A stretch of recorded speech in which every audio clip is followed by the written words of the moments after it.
안녕하세요. 축구 전문 기자 한준입니다. 주중 맨체스터 유나이티드와의 원정 경기 0대2 패배에 이어 토트넘 허스퍼가 뉴캐슬 유나이티드와 홈 경기로 치른 2022-2023 시즌 프리미어리그 13라운드 일정에서도 2대1로 패배했습니다. 올 시즌 들어 처음 당한 연패이고요. 또 올 시즌 들어 처음 당한 홈 경기 패배였습니다. 이 경기가 끝난 이후 영국 현지 언론 그리고 현지 팬들의 반응, 토트넘에 대한 실망감이 줄을 이루고 있는데요. 무엇보다 콘테 감독의 전술이 완전히 읽혔다, 통하지 않는다, 깨기 쉽다라는 조롱까지 받고 있는 상황입니다. 손흥민 선수가 경기 초반부터 활발하게 공격을 풀어가면서 세세뇽이 출전하니까 더 살아날 수 있다는 것을 보여줬지만 아쉽게 결정적인 기회들을 놓치기도 했는데요. 두 차례의 상황은 골이 될 수도 있는 상황이었는데 상대의 활약 혹은 판정적인 이유로 무효가 되기도 했습니다. 이날 경기 토트넘의 문제는 무엇이었는지, 손흥민 선수의 경기는 어땠는지 지금부터 세세하게 분석해드리겠습니다. 토트넘의 뉴캐슬과의 경기 2대1로 패배했습니다. 전반전에만 2골을 내줬고 후반전에는 추격전을 벌였고요. 2대1로 따라갔고 또 동점 내지 역전까지 가능하겠다라는 분위기가 있었어요. 특히 뉴캐슬이 전반전에 많은 활동량을 보였고 또 특유의 전방 압박을 소화하는 과정 속에 체력이 크게 소진됐고 후반전부터는 거센 빗줄기까지 내렸기 때문에 사실 후반 35분 정도부터 뉴캐슬 선수들이 노골적으로 시간을 끄는 부분들이 있었고 심지어 닉 포프 골키퍼도 시간을 끌다가 경고를 받는 상황까지 나왔죠. 막판에 거세게 몰아붙인 토트넘이었지만 결국에는 뉴캐슬의 짠물 수비, 자물통 수비를 열지 못하면서 경기는 2대1 토트넘의 올 시즌 첫 홈경기 패배로 막을 내렸습니다.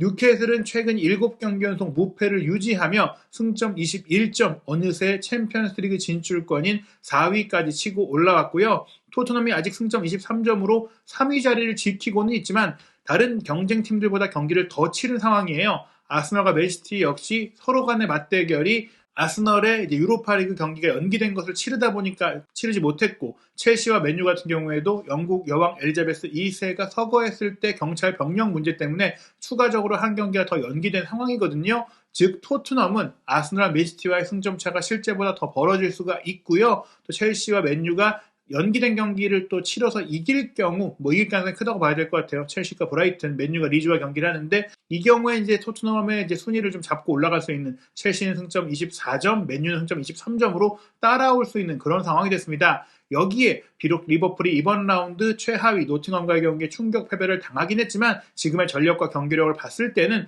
토트넘이 4위권 내 챔피언스리그 진출권을 유지할 수 있다는 기대감, 들기 어려울 정도의 경기력과 흐름이 이어지고 있습니다. 우승까지도 바라볼 수 있다는 기대감이 이제는 4위도 힘들겠다는 우려로 바뀐 것인데요. 뉴캐슬과의 경기 세부 기록 살펴보면 말씀드린 대로 후반전에는 토트넘이 크게 힘을 내면서 몰아치는 경기를 했기 때문에 52%로 점유율을 끌어올렸고요. 슈팅 숫자도 최종적으로는 토트넘이 17개, 전반전부터도 많은 슈팅을 때리면서 많은 골문을 노리는 시도들을 했지만 빅찬스, 골이 될 수 있었던 확실한 기회는 2번밖에 없었고 그 중에 한 차례는 또 놓치는 상황이 됐습니다. 그렇기 때문에 실제로 기대 득점 값은 1.63골로 토트넘이 좀 더 앞섰고 조금 더 골을 넣을 수 있는 2골 정도를 넣을 수 있는 경기를 했는데 결정력이 아쉬웠고 또 세밀함도 아쉬웠다고 볼 수 있겠고요.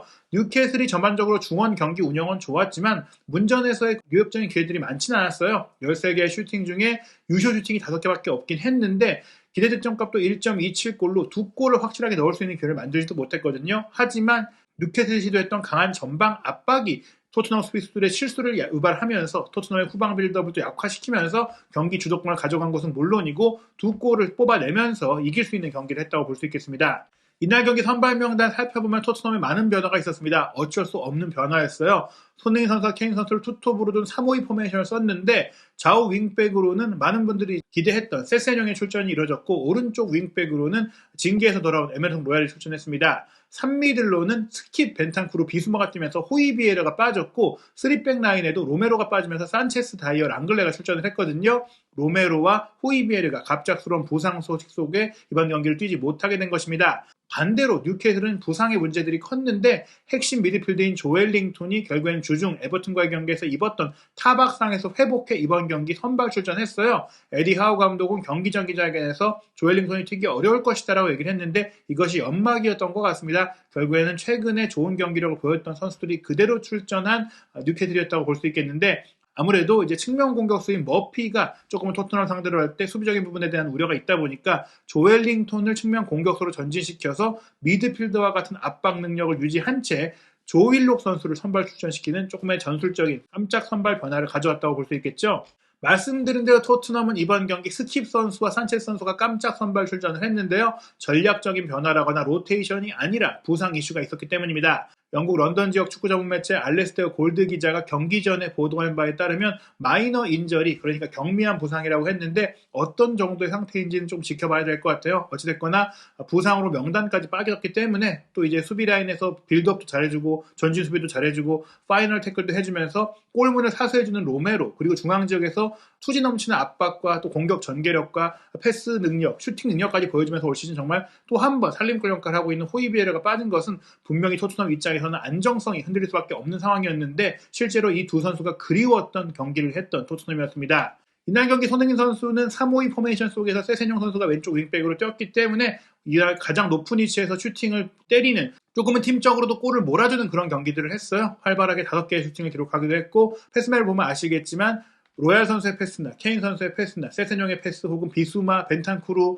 많은 동료 선수들의 패스가 손흥민 선수에게 모였고, 스킵 선수도 많이 공격으로 가담했을 때 손흥민 선수를 찾아서 패스를 해주곤 했거든요. 하지만 이날 경기는 아쉽게도 평소보다 손흥민 선수의 결정력이 조금은 떨어졌습니다. 5번의 슈팅이 있었는데 그중에 이제 2개만 유효 슈팅이 됐고, 또 유효 슈팅이 된 과정 속에서도 닉 포프와의 확실했던 1대1 기회를 살리지 못한 것은 아쉬웠어요. 기대 득점값이 0.48골이 나올 정도로 조금은 득점을 해줘야 됐던 경기였는데 손흥민 선수답지 않은 마무리가 조금은 나왔다고 할 수 있겠습니다. 이날 선발 포진도 살펴보면 말씀드린 대로 손흥민 선수와 케인 선수가 투톱으로 나서고 3미들이 비수마, 스킵, 벤탄쿠르로 나섰는데 비수마 선수가 평소보다는 조금 전진해서 호이비에르 선수가 해왔던 역할들을 좀 나눠서 스킵 선수와 하면서 수비에만 머물러 있지 않고 공격 전개력을 좀 보이려고 했는데 여기서 창의성이 부족한 모습 보였어요. 오히려 벤탄쿠르 선수가 압박도 더 잘하고 탈압박과 돌파와 패스와 모든 것들을 더 잘해주면서 현재 토트넘 최고의 미드필드는 벤탄쿠르가 아니냐라는 얘기가 나올 정도로 이날 경기 잘했고요. 왼쪽 윙백 세세뇽은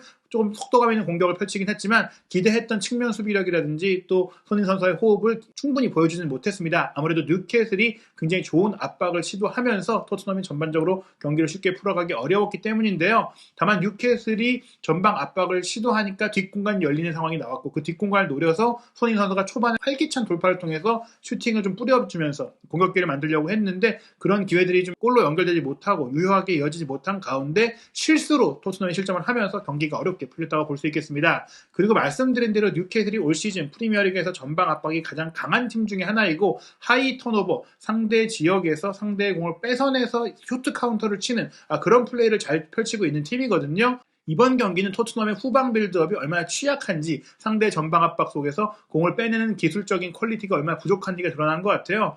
영국의 축구 전문 미디어인 테리 플로워스는 이 경기가 끝난 이후 콘테 감독의 토트넘은 격파하기가 쉽다라는 논평을 내놨는데요.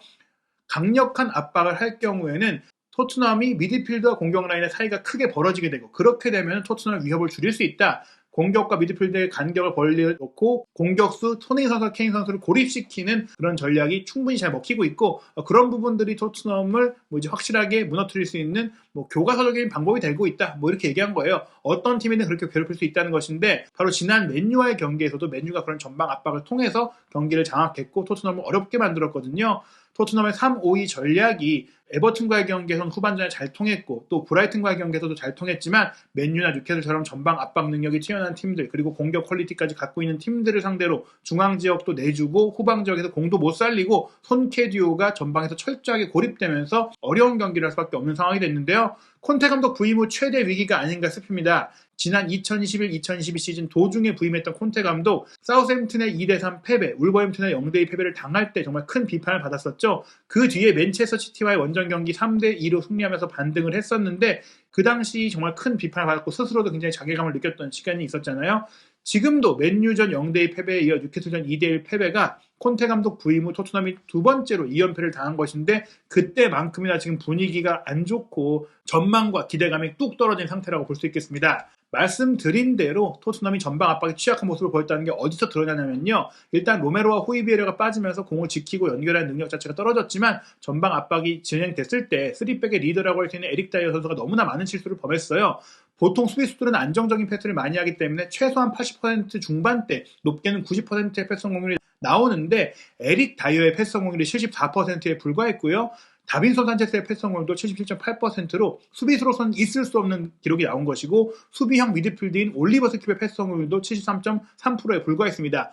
골키퍼인 위고 로리스도 71.4%로 패스가 굉장히 부족했기 때문에 후방에서의 플레이가 거의 잘 통하지 않았고 그래서 공이 살아나오지 못했고 중원 장악도 못하고 공격 지역으로도 좋은 패스를 연결하지 못한 것이죠. 그나마 중앙 미드필드로서 비수마 선수가 92.5%의 패스 성공률을 기록했지만 날카로운 패스, 기회 창출은 단 하나도 기록하지 못하면서 창의성 부족을 드러냈고요. 랑글레가 87%의 패스 성공률 그리고 손흥민 선수가 86.7%의 패스 성공률로 그나마 패스 퀄리티를 보였다고 할 수 있겠습니다.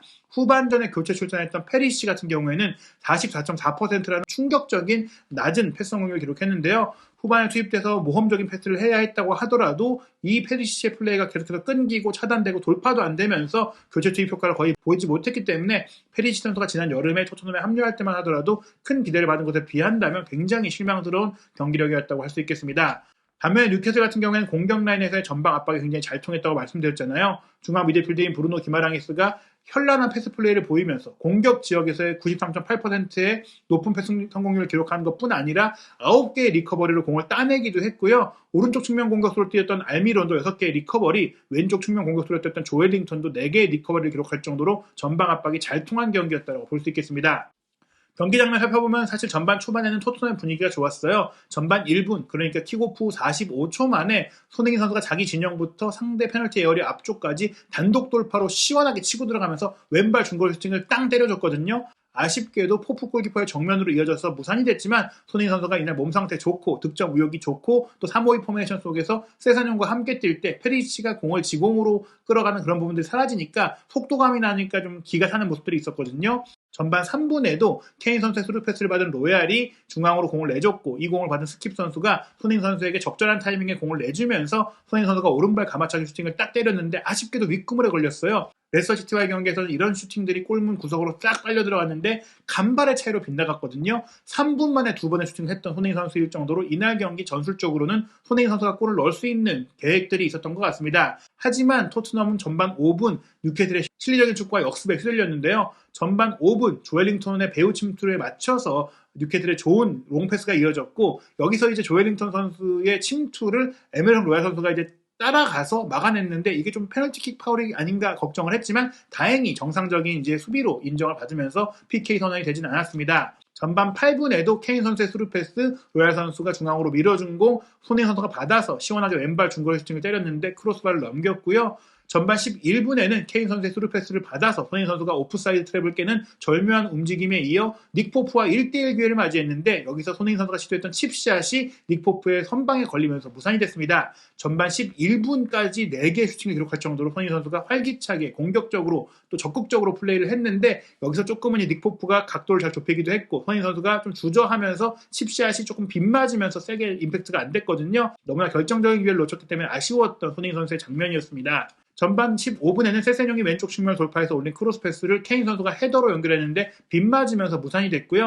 전반 23분에는 케인 선수가 또 뒤로 내려가서 스루 패스 내준 것, 스킵이 공격으로 가담하면서 이어받았고 왼쪽 전방으로 침투하고 있던 세세뇽에게 패스를 했어요. 세세뇽이 이 공을 받아서 슈팅까지 가져갔지만 수비에게 걸렸습니다. 이렇게 전반 20분 동안에는 활기찬 토트넘의 공격이 계속 이어졌고요. 전반 30분에는 케인 선수가 단독 돌파로 치고 들어가서 문전에서 시도한 슈팅, 닉 포프가 막아냈는데 손흥민 선수가 사실은 케인 선수의 패스가 오지 않자 이 슈팅을 그냥 지켜만 보고 있었어요. 포프의 선방에 의해서 공이 흘러나올 때 미리 대비해주는 움직임들, 조금 빠릿한 움직임들이 필요했는데 여기서 가만히 서 있던 움직임이 조금은 아쉬웠습니다. 어찌됐거나 토트넘이 30분까지는 경기를 확실하게 주도했고 공격적인 플레이를 펼치면서 이길 수 있는 흐름이었거든요. 그런데 후반 32분 토트넘의 실수가 나옵니다. 뉴캐슬의 센터백인 셰어가 또 한 번 수비 지역에서 배후 공간으로 좋은 로빙 패스를 연결했고 이 로빙 패스를 윌슨이 받기 위해 침투했거든요. 여기서 다이어가 잘 쫓아가지 못하니까 로리스 골키퍼가 골문을 비우고 뛰쳐나왔는데 윌슨과 충돌을 했습니다. 그리고 충돌해서 흘러나온 공을 윌슨이 먼저 잡아서 로리스가 골문을 비우고 나왔으니까 롱킥을 연결했어요. 이 로빙 슈팅이 골망을 정확하게 가르면서 다이어가 사실 빨리 따라 내려가서 로리스가 골문을 비우고 왔으니까 쫓아가서 막아줬어야 되는데 멀뚱히 바라보고만 있다가 허무하게 실점을 했거든요. 사실 이 장면은 로리스에 대한 골키퍼 차징이 아니냐라는 의심이 있었기 때문에 VAR이 진행이 됐지만 보시다시피 로리스가 페널티 에어리어를 벗어난 상태였고 또 윌슨과 로리스가 충돌한 것이다. 서로 달려들다가 충돌한 것이다. 이런 판정이 나오면서 골은 정상적으로 인정이 됐습니다. 30분 동안 많은 슈팅을 때리면서 주도했던 토트넘이 이 한 골을 내주면서 멘탈이 흔들리는 상황이 됐는데요. 한 골을 넣고 나서 반대로 뉴캐슬은 큰 자신감을 얻게 됐고 특히 이날 중앙지역에서 좋은 패스를 뿌리는 기마랑이스의 플레이가 이때부터 살아났습니다. 전반 38분에는 기마랑이스의 롱패스가 왼쪽 전방에 조엘링톤에게 이어졌고 조엘링톤이 접고 들어오면서 시도한 오른발 슈팅이 사실은 거의 득점이 되는 줄 알았는데 아슬아슬하게 골포스트 옆으로 빗나갔고요. 그런 가운데 전반 40분 토트넘은 또 한 번의 실수를 치명적으로 범합니다. 로리스가 수비지역에서 세세뇽을 보고 내준 패스 중앙 미드필드인 션 롱스테프가 이 공을 헤더로 따내면서 알미론에게 연결했고 알미론이 이 공을 받아서 단독 돌파로 문전 우측까지 치고 들어갔는데 세세뇽이 롱스테프의 1차 침투에 이은 패스를 놓쳤고 랑글레도 너무나 쉽게 알미로의 돌파를 허용하면서 알미로의 슈팅이 로리스를 통과하면서 2대0이 됐습니다. 이렇게 토트넘이 경기를 주도하고 있다가 실책으로 다다닥 두 골을 내주다 보니까 완전히 흔들리고 말았는데요. 전반 추가 시간 토트넘은 세세뇽의 롱패스가 손흥민 선수의 배후 침투로 또 한 번 잘 이어졌고 손흥민 선수가 또 한 번 오프사이드 트랩에 걸리지 않고 좋은 위치에서 공을 받은 이후 뒤로 내준 공 랑글레의 슈팅까지 이어졌지만 랑글레의 슈팅이 수비의 6탄 방어에 막히면서 토트넘은 만회골을 기록하지 못한 채 2대0으로 전반전을 마쳤습니다. 전반전에만 토트넘이 13개의 슈팅을 시도했지만 유효 슈팅은 3개에 불과했고 뉴캐슬은 5개의 슈팅 중에 유효 슈팅이 3개였는데 그 3개의 슈팅 중에 2개를 골로 연결하는 놀라운 결정력을 보여줬습니다. 토트넘은 사실 손흥민 선수도 결정력 면에서 아쉬운 면이 있었고 뉴캐슬에 비해서 수비적인 집중력도 떨어지는 모습을 보이면서 경기 내용에서 크게 밀리지 않았음에도 불구하고 2대0으로 끌려가게 됐는데요. 후반전 시작과 함께 거센 빗줄기가 현지에서 내리면서 선수들의 체력 소모 그리고 공을 다루는데 어려운 상황들이 또 한 번 이어졌어요. 후반 8분 오히려 후반전에는 전반전보다 뉴캐슬이 더 많은 슈팅을 시도하게 됐는데 트리피어의 코너킥을 수비수인 셰어가 발리 슈팅으로 연결한 걸 로리스가 가까스로 선방을 했습니다. 토트넘은 후반 9분 이어진 코너킥 공격에서 만회골을 넣게 됐는데요. 손흥민 선수가 올린 코너킥을 수비수 랑글레가 헤더로 넘겨주고 반대편에 있던 케인 선수가 다이빙 헤더로 밀어넣으면서 기회를 살렸습니다. 이른 시간 추격골이 나왔기 때문에 토트넘이 기세를 올릴 수 있는 상황이었는데요. 이 장면도 VAR 체크가 있었는데 랑글레가 패스한 순간에는 케인 선수가 온사이드였지만 산체스가 만약에 이 공을 건드렸다면